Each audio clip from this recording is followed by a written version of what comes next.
it was rude and just unkind. And he came home and he had to process, like, why would anybody do that?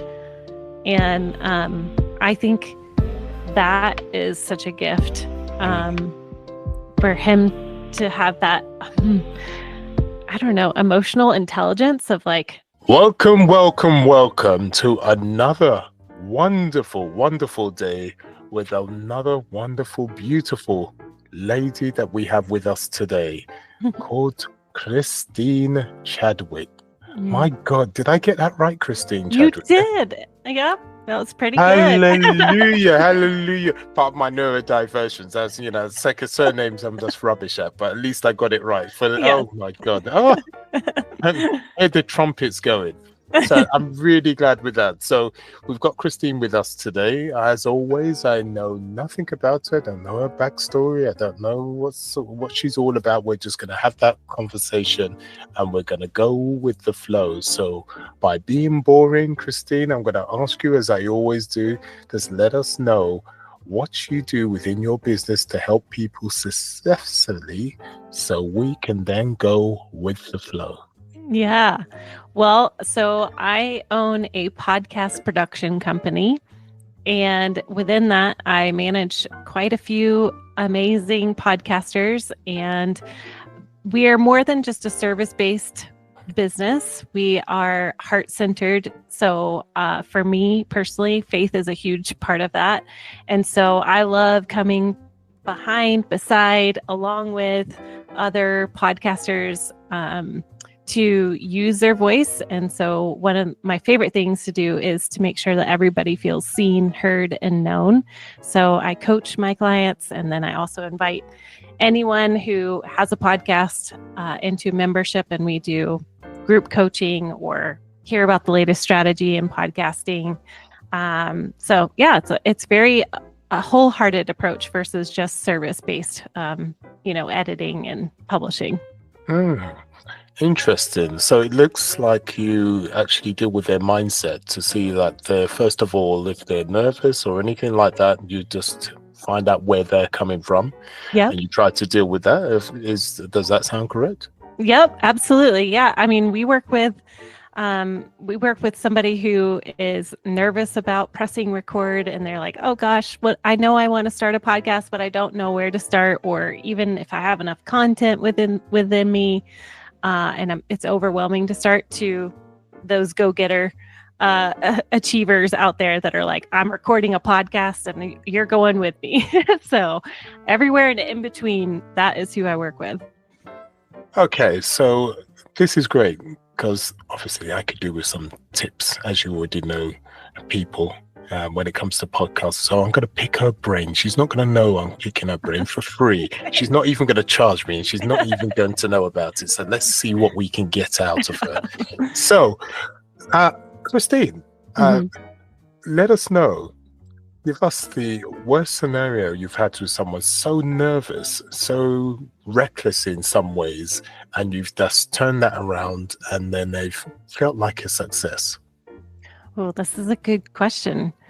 Well, I'll go with myself because that was me. I worked for another podcast from 2016 to 2020, and I was their content producer. So I came up with the content, but then I handed it off to the host, which they were a very well-known family.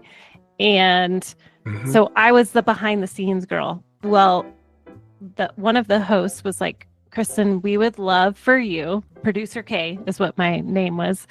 We would love for you to come behind the mic and share. And I was like, I don't do that.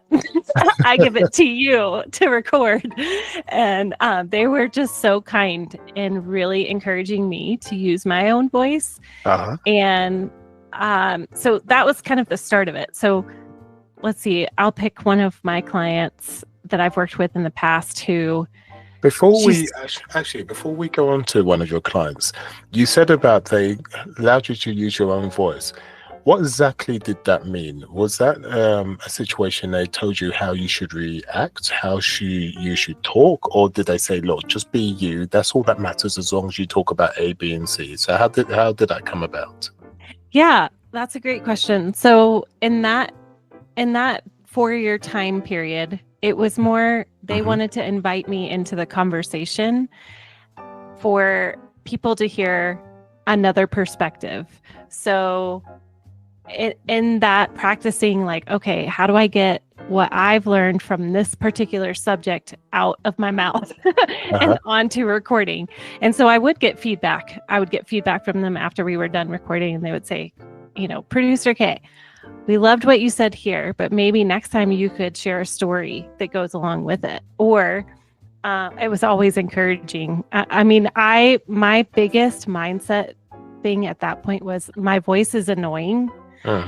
And nobody would really want to hear my voice. They want to hear you. They tuned into this podcast to hear you as the celebrity family. Yeah. And so their coaching was more on a mindset level of your voice actually brings a lot of peace to our podcast and calm. And so really learning to lean into that instead of like, I don't have a grand personality that I come out, I hear that. Bells and whistles, and but I definitely have more of a quiet demeanor. And so them coaching me on embrace that for me being me and just be comfortable with that. And that's why people are coming to listen, especially because it transformed into a mom segment with one of the hosts of the show, and we did a little show together. And so people would come to the show to just listen to us two moms talking. And so yeah, it was just really a sweet mentorship and a leadership on how to be comfortable in who I was. No, that resonates with me because for many a year, I didn't think I could use my voice or my face for so many years. And it's only really when I got fed up of being told, Eli, you've got a wonderful voice, you've got a wonderful face, you can be a speaker, you can do this, that, and the other. And I didn't for years. But I got fed up about that about 2 years ago. And I thought, no, something's got to be done about it. Yeah. And the same as you, I had to go through the same process. It is okay being different. There is nothing wrong with you. And it takes time, doesn't it? It's not something that happens overnight because of what has happened in the past, what's made you believe you can't and what's not possible.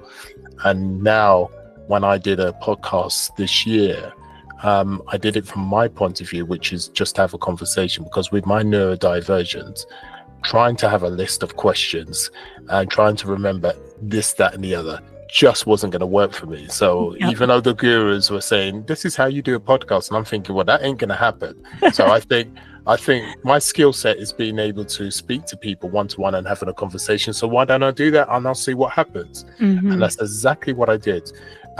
Just like you, just be comfortable with your voice.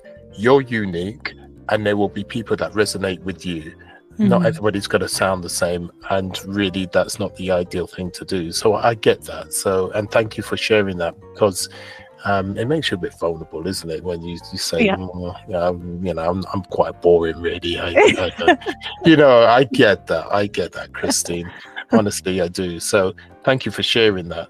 So as you was going to carry on saying, when I rudely interrupted you, that's my neurodivergence kicking in there. Do you hear that? Yeah, exactly. You're not supposed to agree with me, Kristin. You should say, Eli, I didn't notice. And you didn't notice. Oh, that's even better. Even better. I like her now. I like Kristina. Yeah. So while I rudely interrupted you, I've done it again. Interrupted. It's okay.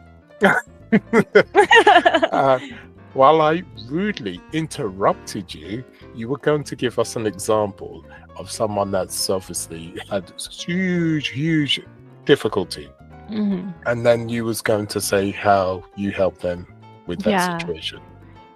Yeah. So one client that I'm thinking of in particular, she just had a really hard time just pressing record.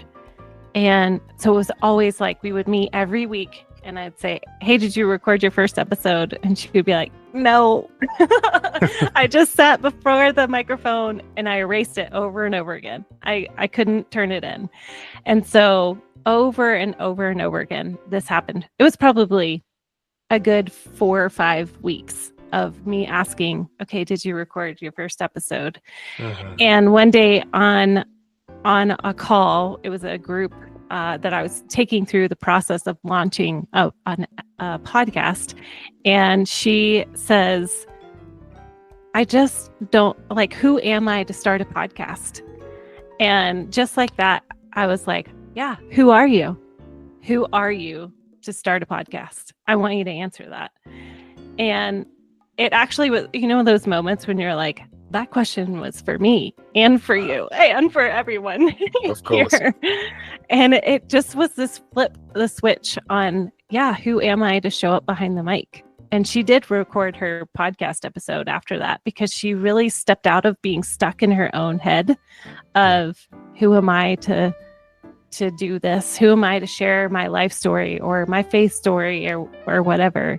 But it really allowed her to get through that almost an imposter syndrome and step into really who she created to be and to be in this world. Really interesting. Okay, let's find out where this passion is when it came to you getting into the podcast space.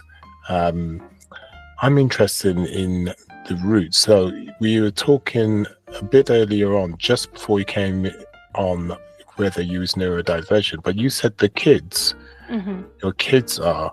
So tell me a bit more about the kids. Yeah. So I have 4 kids. I have an 18-year-old, 16-year-old, and then twin boys that are 14. And my oldest has dyslexia. Which now that I just said that, my husband does have dyslexia. It just never was diagnosed. So yes, it did start with both of us. So not just me. So my oldest. That's a joke, a private joke, people, because I said it's always the man's fault. That's what I said, and she said nothing, and she just left it to him. But now she's admitting on air, oh yeah, I'm to blame too. So carry on, Kristin. Now we found out that you're always blaming the husband. Oh, I am not. I am well aware of what I bring to the table. So my oldest has really struggled with dyslexia. And then my second to oldest has ADHD. And then my twins, one of them has ADHD as well. So that has been my world of, it's always interesting in our house. That's for sure. Definitely. Colorful is the word, I think. Colorful. It's colorful, right? Now, this must have been baffling you when it comes to the twins, one having and not the other. Yeah. So I take it there was a blatant difference between the two at a certain stage. So when did that difference show to you and how old were they? Yeah, I would say about 4th grade was when we started to notice. Well, no, I would say a little bit earlier, maybe 2nd grade. The teacher would call one of them the absent-minded professor. Okay. And so we knew with the older one kind of what to expect, but he displayed it in a little bit of a different way. More of the not hyperactive, but more impulsive and messy and hyper focused, and he could definitely hyper focus, but at school it was like no, give me all the creativity and let me be outside and I'm good. So that was probably the first noticeable time was when he was in 2nd grade, but then as he has gotten older, more and more it's just come through missing homework, getting in trouble all the time with the teacher because he can't stand still, and being the class clown, all of those. And the other one is like, but it seems like he's my brother. The class clown. As soon as you said that, I definitely, it seems similar to me when I was a kid, for sure. Yeah. Okay, so that must have been quite baffling because they were twins, and you would have thought, right, they were very similar, or they would be similar. Mm-hmm. So that must be quite difficult to actually try to treat them to be the same way. So obviously when you're disciplining them, you don't want to treat one different from the other because they're twins. So you don't want them growing up where one feels like, oh, you picked on me, mum, and etc. So I'm sure that's the case. Is that how that felt? Absolutely. And to be fair, it's still, as they are 14, I feel like this is a very applicable topic as a parent, as a mom, is to be sensitive to. They are very unique people, and they both need coaching and guidance and discipline in a specific way that doesn't crush their spirit. For one, it might look like this way, and for the other, it might look like this way. So, and I feel like that with all of our kids. All of our kids are so unique in how they respond to discipline, and that fine line of shame versus taking responsibility for yourself is very thin. Very thin. No, totally. I can see it's a bit of a balancing act. It's hard enough for the average parent, but when you've got ADHD and you got dyslexia at the and your older kids, so there is a balancing act going on, and especially it adds to the dynamics when you've got twins, where it's even more apparent when you treat one different from the other, and rightly so. You treat one different from the other because they have different needs, right? So it's not that you're being an unkind parent, but you're always feeling to yourself, as we do as parents, we feel guilty when you don't really want to discipline them or speak to them in a certain way, but it is what it is. Yes. It is the curse of being a parent. And I totally get that. So okay, so you've got the twins. One's ADHD. It's a bit of a balancing act. They're much older now, and now you've got the older one who's ADHD, who isn't a twin. What's the dynamics there? When did you realize he was ADHD? Yeah, so he's my he has his own story. So he actually went through a very long season of sickness of a thing called PANDAS or PANS. So pediatric acute neurological streptococcal, I can't remember how you say it, streptococcus. Basically, it's strep in the brain, which can present like OCD. It can look like very high anxiety. So in that season of when he was about elementary school all the way until 8th grade, he was just miserable. And our first conversation with the school was he's a square peg, or, a round peg trying to fit in a square hole, or opposite. And so we quickly realized that his brain wasn't as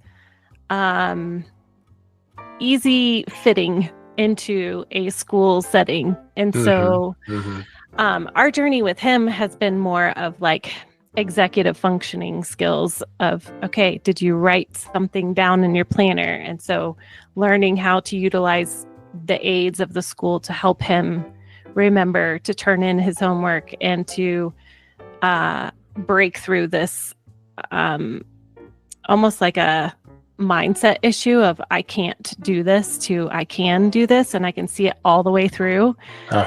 And so that's been his journey, and it was a heavy journey for a long season because it wasn't just ADHD, it was this other thing called PANS on top of that. That was very difficult. And then you had the dyslexia with your oldest one. And how did that manifest when you found out he had dyslexia? What things were showing when you thought something wasn't correct? And how old was he? Yeah, so she is my only daughter. So she has, we were at a specific school where they learned cursive, which I don't know if you know this or not, but cursive shows, there's like studies talking about people who have dyslexia actually do better with cursive because you go in one fluid motion. Okay. And so we really didn't see it until we took her out of that school. We moved to a public school and we were like, what is going on? So until she really learned all of these little tricks for herself, because we were so consumed with the second kiddo and the twins, she had self-taught her own coping mechanisms on how to read and get through homework or studies with her own little tips and tricks. So fast forward to high school is when she started saying, Mom, I really think I have dyslexia. And I was like, okay, I don't know what to say. And then because I was already overwhelmed with my other three boys. And so I ended up meeting with the school counselor, and she was like, I just want to say that your daughter is one of the most fascinating human beings I've ever seen, because she has really learned how to cope well. And she's learned to speak up for herself of what she needs from her teachers. And so I'm just going to come alongside and help her actually get what she needs to graduate. So at this point, she really has been her own self-advocate. And of course, as a parent, I'm like, oh gosh, I'm so sorry. But it's really made her who she is. And she loves being different, and she loves, and she's very aware of like, okay, with math right now, she's in AP statistics and she's really finding it really difficult. And so it's a journey. So, but she's still advocating for herself, and she works, twice as hard as everybody else in that class because she's dealing with her own neurodivergence. And then well done, Mum and Dad, because the reason why she's such a strong person is because of what's been going on in the household. You never neglected her. She saw what you was doing and what you was up to, but because she has now got the tools to survive and thrive independently, she's now ready for the outside world as she's growing through those stages. And so don't feel guilty. She got what she needed to have the strength that she has right now. And now not so worrying for you as a parent, because you don't feel like you've always got to spoon feed her. Do you see what I do? Yeah, that's a great perspective. Sometimes we need, as children or adults, to go through certain hardships to have the right tools for us to forge forward, while other children or adults need to go through the opposite hardships. She just had what she needed to have, and you're proud of her because you can see everybody else is proud of her because they can't believe how she puts everything in motion and speaks up for herself and all that. And as parents, we want that for our children, don't we? Yes, absolutely. Yeah. So now we've got the twins, and we've got your other boy, and we've got your daughter, and putting that all together, how is it really? How do you have them all communicate with each other? I suppose they obviously, because they're used to growing up with each other, but how do they all understand and appreciate each other with the issues they have? If it's a problem, maybe it isn't, but I'm just putting it out there. Yeah, I think to answer that would be, I think we all understand that everybody is different in what they need. And we have all walked a pretty hard road together. And so being sensitive to where people are at, and there was a lot of holding space for my second kiddo that I really think will affect them the rest of their life. Of people can be really frustrated or be really in a terrible spot, but you can also love them exactly where they're at. And I think that's been a really beautiful piece, is to see how close they are with one another. And there's a lot of grace there, and humor.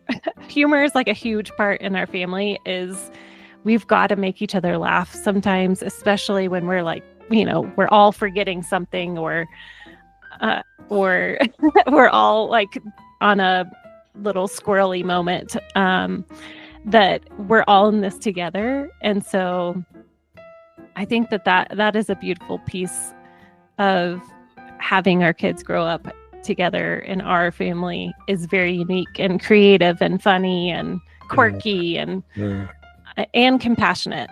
Of course. How wonderful. And you have a wonderful family, I can see. So as I say to people, it doesn't matter what neurodivergence you have whatsoever. It really doesn't matter, because being different is very important. Just like you're very different, and you did your podcasts, and people said it's okay being who you are, and you did some wonderful podcasts. As well as your daughter, she's different, but she has that strength and forging forward, and that's a beautiful thing to see and understand.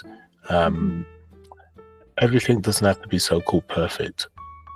Yes. So, and the word is so-called perfect. Yes. So good. Yeah, exactly. And Kristin, you're obviously a wonderful mother, and you've had challenging times, but the thing is, if they weren't challenging, you wouldn't have such great kids that you have right now. And also you wouldn't have the strength in your family with laughter that you have. If you had to have those challenges for you to bond and get closer, and what a wonderful thing that is, right?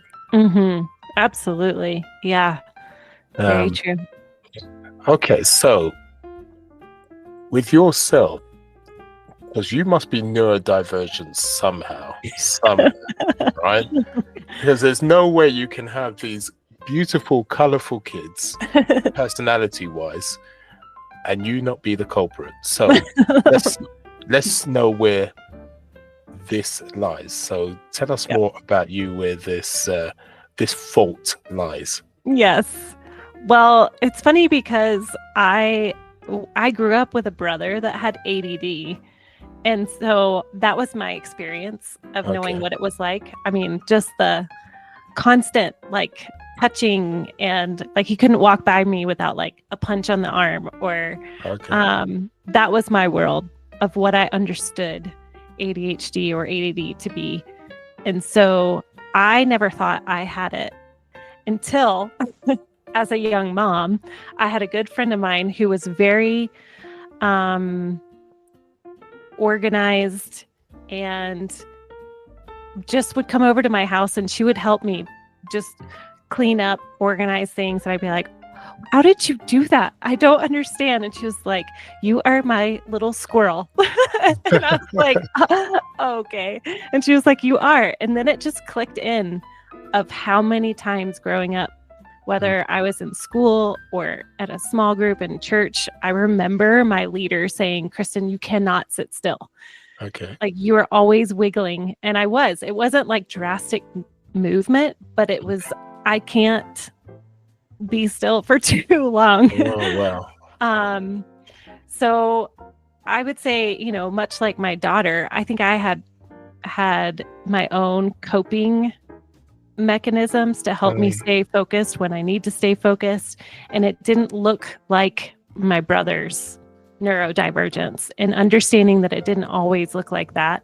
Yeah. And so that was when the like bells went off of like, oh, okay. Well, it's obviously not my husband that is bringing the ADHD in here. And I'm the one that's always leaving the cabinets open. And what was I doing? Why did I come in here? And so, yeah, that was really when it started to click in of like, okay, I can see that I'm I'm the culprit in this household right now. I see. Well, you could be forgiven because by giving the gifts to your children, they're beautiful kids. So that's all Oh. cool. So that's wonderful. So as you were saying sometimes you go into a room and then you say, "Oh, why am I in there?" So you was what they would call when you was a kid scatty. Yes. Oh, yes. Mm-hmm. So you was definitely a scatty one. So I take it sometimes your mother and your father used to go a bit nutty with you because you're thinking, what just give us a for instance that mummy and daddy would go nutty on.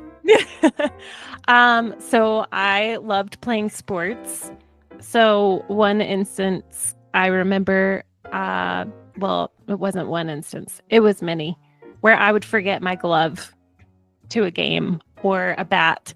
And my dad would get so frustrated. He'd be like, you're literally going to a game and you have to have your glove. And I'd be like, I didn't think of it. So I just wanted to go to the game. So that would be one instance. I mean, multiple lunches forgotten, missing the bus, all those things. Scatty, Kristin. Yes. Listen, I have to put my hands up. I'm the same way. My mother used to do a nutting. My father, especially, it always surprised him how scatty I could be sometimes. But that's another story for another day.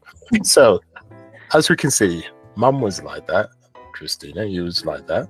Mm-hmm. It's gone over to the kids. Now, you were saying something about the husband. What is your husband like? Yeah, so he has dyslexia. But he was homeschooled, so he didn't really have the opportunity for another adult to see it, and so he really didn't know until he was older. Mm-hmm.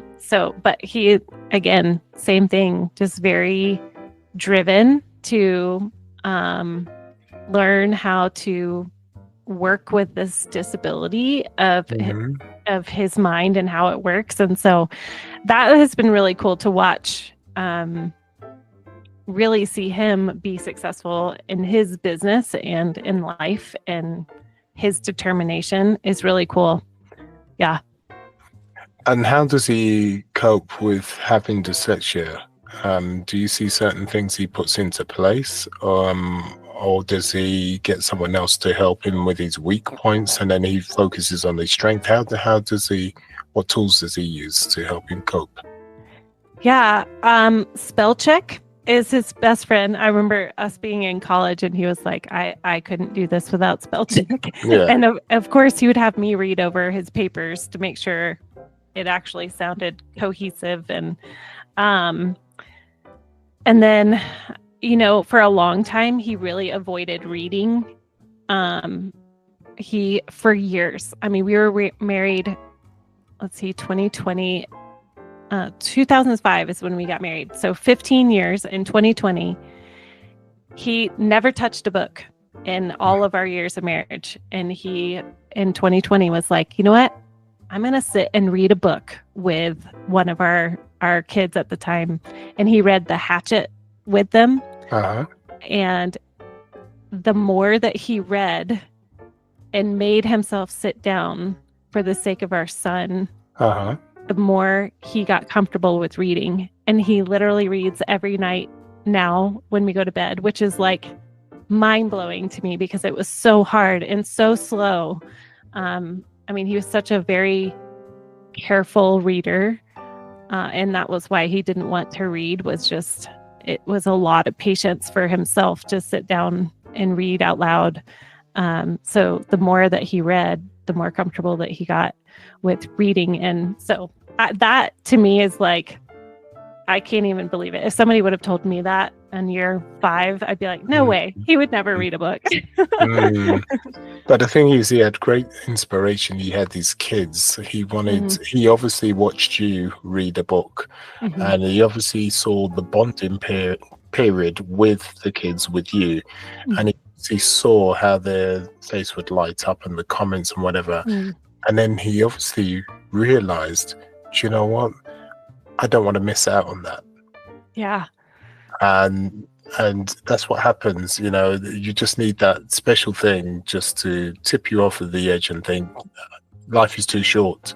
And I suppose he did that, and that's why it was a miracle you saw before, and yet again the kids have brought on a miracle to help him. Oh, for sure. And is that not beautiful? You must have It is so beautiful. Oh my God. Yeah. And the kids are going to remember that, they'll be older and they go, oh, God, I remember when Dad, read so-and-so book and the way you've read that and whatever. So those are the nuggets of life with your kids that you want them to remember, those warm moments. So I'm glad he actually read to his kids and he's a happier man for it. So that's good.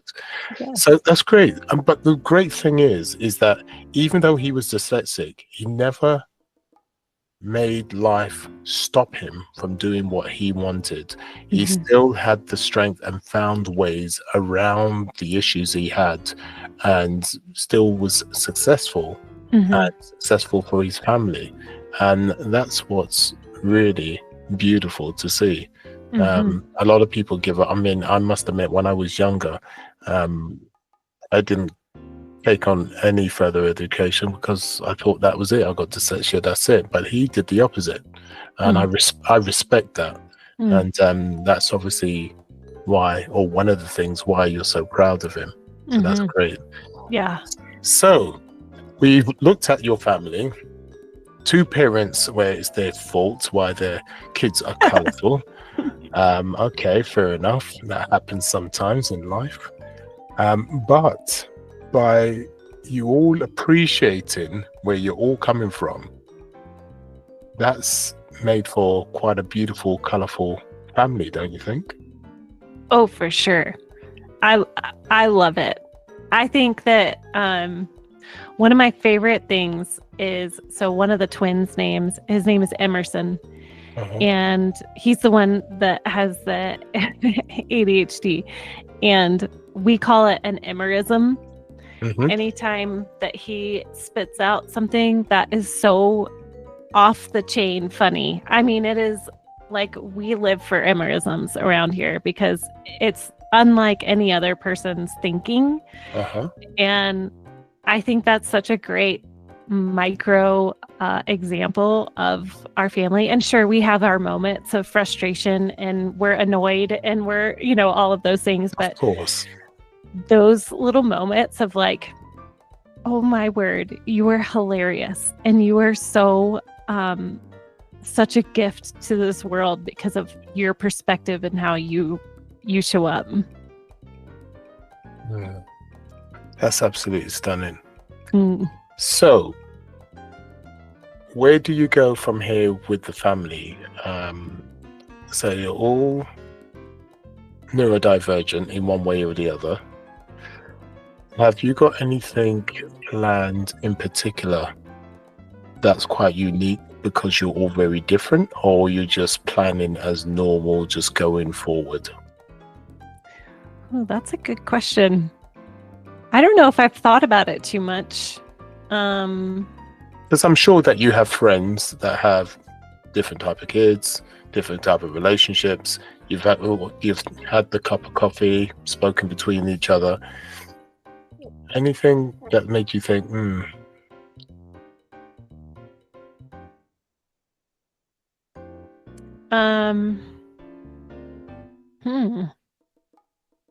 I think the uniqueness is, and what I find special about our family is we're all for one another. The typical consistent, like everyday sibling rivalry really doesn't happen in our household. I mean, yes, like the last week when we were all snowed in for 3 days, by the end of it, we were like, but there's such a deep thread of love and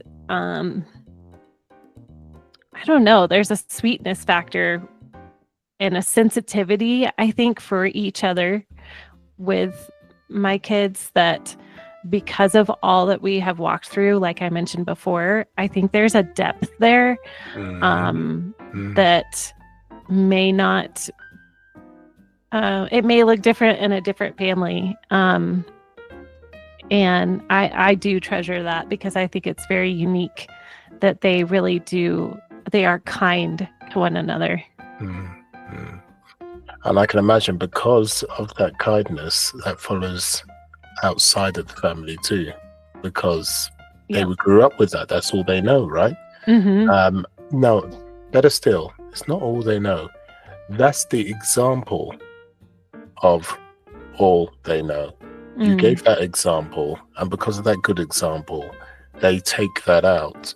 And I can only imagine that the kids, not necessarily, I want for a better word, not life and soul of the party necessarily. I'm not saying they're loud, whatever, but they're in a group of friends where they're highly loved and respected.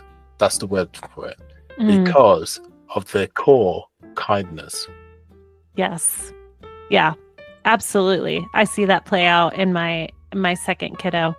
I mean, he's a sophomore and he is kind and he respects other people, to where he doesn't understand the meanness that happens. Like he had a situation at school a couple weeks ago where somebody was just being mean for being mean's sake. There was no, it was rude and just unkind. And he came home and he had to process, like, why would anybody do that? And I think that is such a gift for him to have that, I don't know, emotional intelligence of like, why are you acting like that? It's not worth it to act like that if you're going to push everybody away. So what you've done really, you've installed in the kids some empathy, some natural empathy, so they can understand and empathize. Do you know what? That's quite an unusual skill for young kids, to be honest. And for you to install that through your play, the conversation, the love, interaction, that's actually quite a gift that you've given them. Well done, Mum. Well done. I don't know if that was all. That was. I feel like that was, man, a gift from God and from just their own heart, though. The environment is very important. Yes. The environment is so important. So yes, genetics, I believe, plays into it to a certain extent. But if you keep on hitting the wrong environment on those genetics, something's going to change. So as far as I'm concerned, the environment they're in is what creates them as good human beings. Maybe I'm just talking too deep now and overthinking it, but that's how I feel anyway. No, I love it. That's how I see it. That's how I say it. The environment is very important. And the environment is just not the immediate environment, such as the closed house, but it takes a village for sure to really look after the kids. Even though the core is parents, whatever, but it's very important who they interact with, the extended family, etc., etc. Yes. Anyway, so you've obviously not only got the immediate house sorted out, but you've got other things sorted that are connected to the family, and that's what shows me that. So yeah, oh God, I love speaking with you, Kristin. I love your situation. How wonderful. Thank you. How wonderful. Oh, okay, I could keep on talking about the kids and your family life, but let's talk about when you got older. So you had a brother that kept on punching you and doing whatever as he was going past and bullying you and all that, the situation. We get that. We have your scattiness and your craziness, and you know, your father was doing his nutting because you was always forgetting things. We get that too. So you come to college and whatever else in the situation there. How did your ADHD affect you when you started going to higher education? Well, so on the flip side, my dad would always say, well, I never had good grades.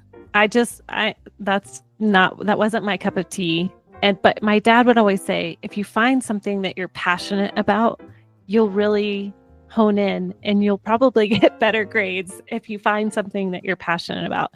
So as soon as I went to college, I was like, oh, I want to study the things that I love.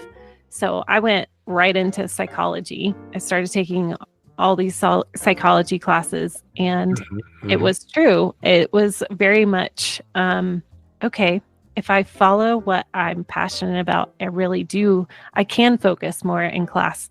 And however, I will say, I still needed lots of help with focusing. So I would read my textbooks and then be like, what did I just read? I don't know what I just read. So I would practice like teaching myself. So I would read a paragraph and then I'd be like, okay, so if I was teaching this, I would explain it to this, or I would talk to my roommates about it. The other thing I would do is make very clear notes, note taking, to organize my thoughts. So that was really cool. And then, yeah, I think I really learned just different skills to bring in, not just note taking during class, but also the process of taking the information that I just consumed and then re-teaching it in a way that would actually stick in my brain versus a regurgitation. Because I never was good at that. I like the memorization stuff, not my cup of tea. So yeah, and then variety. I love variety. I love variety with everything, including working out. Like, do not give me the same workout every day. I will not ever do it. So I need variety. And so that looked like in school, like variety of settings of where I studied, or I walked and talked to myself, or it was in a new coffee shop, or just I need different things over and over again. So you basically found out what you were about, found out what makes work for you, and so then you took that opportunity and you made sure you put things in place so that would happen. So that's great. So how did the podcasting side of it, the production side of it, how did you fall and hit into that? Yeah, so growing up, my dad was in production and broadcasting, and so that was a big part of my story. Was I just remember going, and he worked for CNN and Turner Broadcasting Systems, and so lots of my childhood was in a studio or seeing people edit live baseball games, or and then my mom was a counselor, so you can see why I was like, oh, psychology.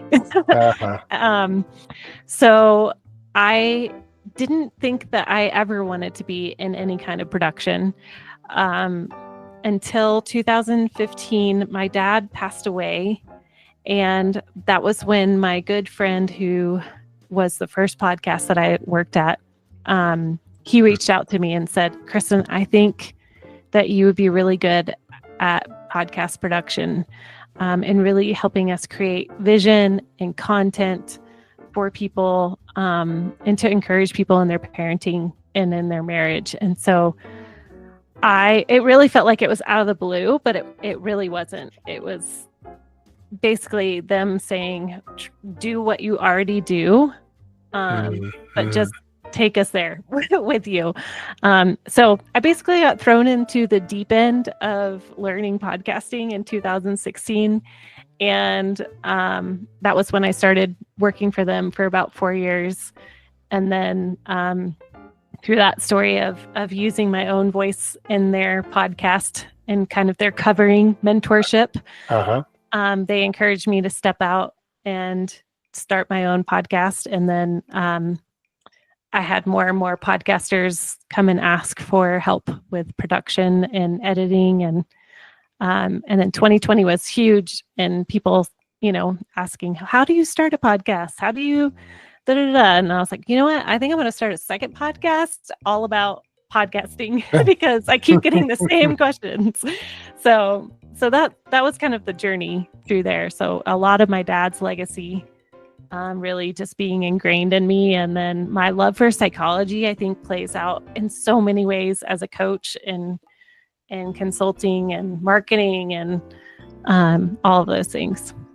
So you was able to actually find your passion, which was psychology, use what you already grew up knowing, put it together so you could get pretty started pretty quickly because you're seen, studied, and then take it forward. Yeah. Ain't you lucky? Most people do a job that they don't really, and they fell into it and they do it because it makes money, but actually you're doing something that really resonates with you. Yeah.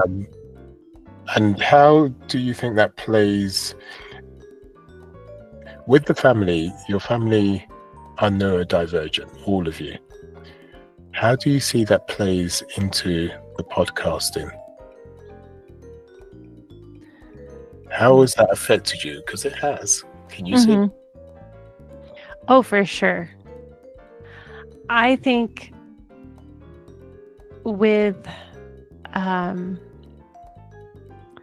I think that the multitasking and multi-passionate part of me is, this is such a great fit for me. My day can look like lots of recordings, or it can look like I would just want to create and be in content creation mode, or I can be in business, like we got to get the numbers done and accounting done and all of that stuff. So the flow, the being able to be flexible with myself and with my kids, because there were seasons where I was in podcast production and I had to be home. I had to come and get my kiddo. I have to go, even now, I have to go to the school to go drop off a lunchbox or a forgotten project. And the flexibility and autonomy with owning my own business, such as this, where it's a creative space, but also a space where I can encourage others to use their unique voice, and whatever that looks like, is kind of a sweet spot for me. And even in seasons of, like, we had seasons of homeschooling, one kiddo, and then seasons of everybody go to school or COVID or whatever it was. The flexibility, I think, is one of the biggest, just well put together flows of our life. Yeah, and I put it to you also because, and I resonate with this because I'm a dynamic soul myself, and I cannot stand doing the same thing over and over again. That does my head in. I've got to have a different day, and I'm very good at thinking on my feet. And if you give me problems that I have to think on my feet, that's happy. But if you're going to give me the same thing, I am doing my nut. Sure. No, I get you. So what I'm saying is, because you're a dynamic soul, and because podcasting, especially production, is dynamic, and I understand that because I was a sound engineer many years ago and a studio engineer, so I know how dynamic it is when the podcast is supposed to take so long, but it ends up taking so long, or when something's supposed to. I get you.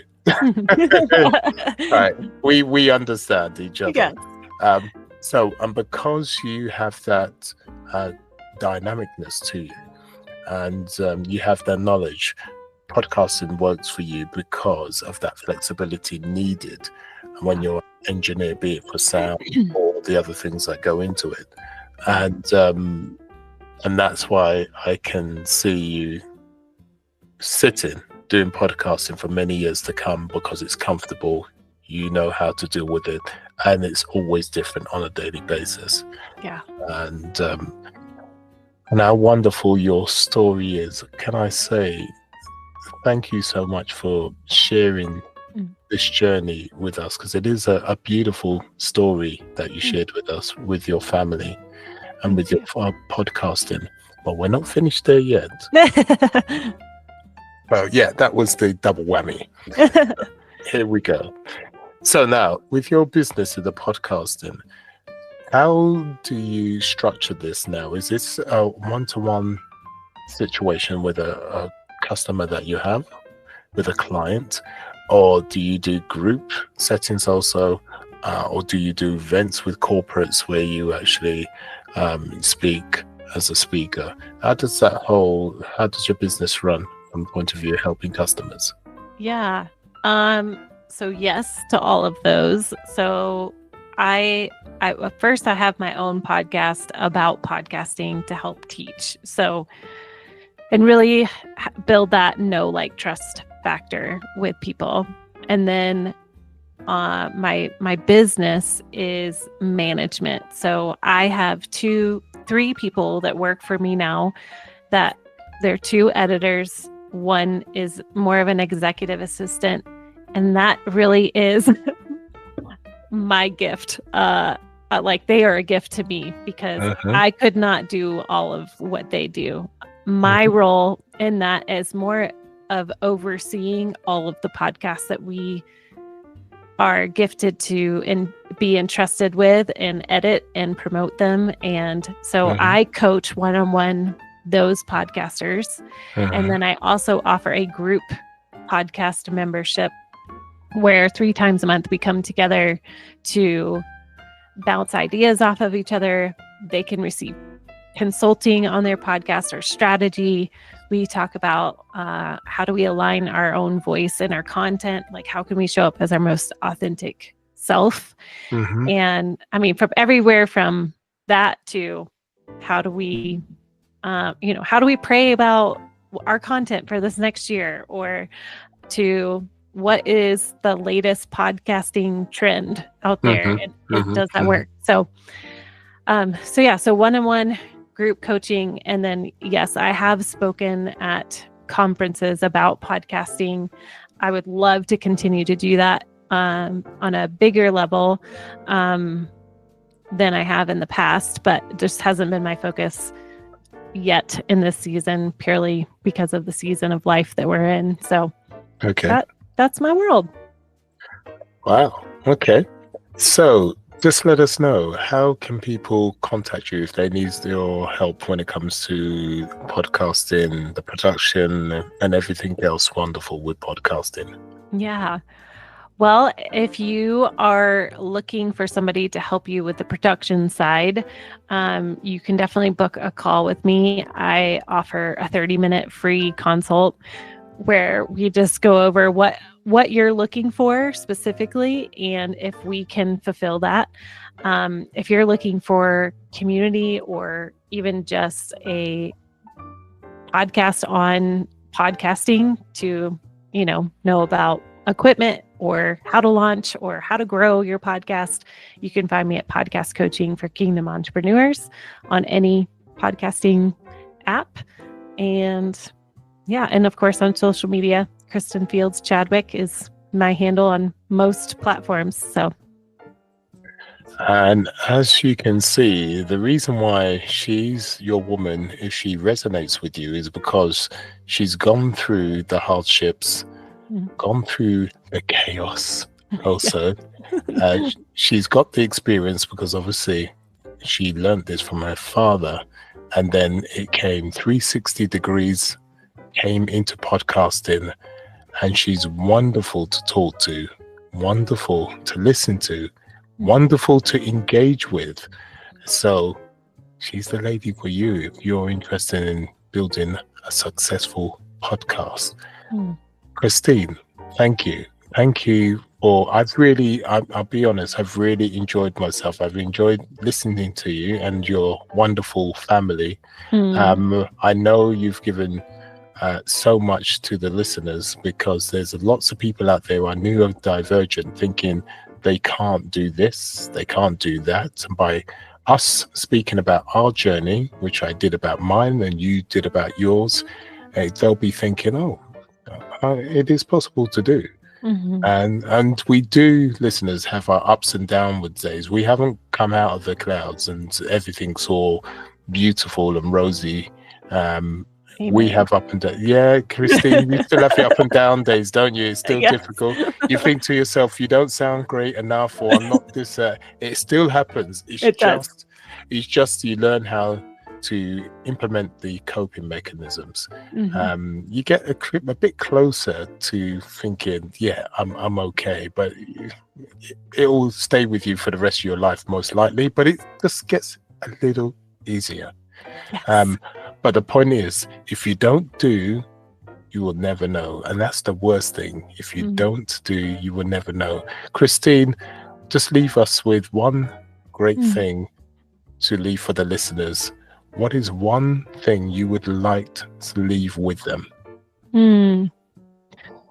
I would love your listener, whoever is listening, that your story matters. And just like Eli was bringing out my story, your story matters too. And it deserves to be seen, heard, and known.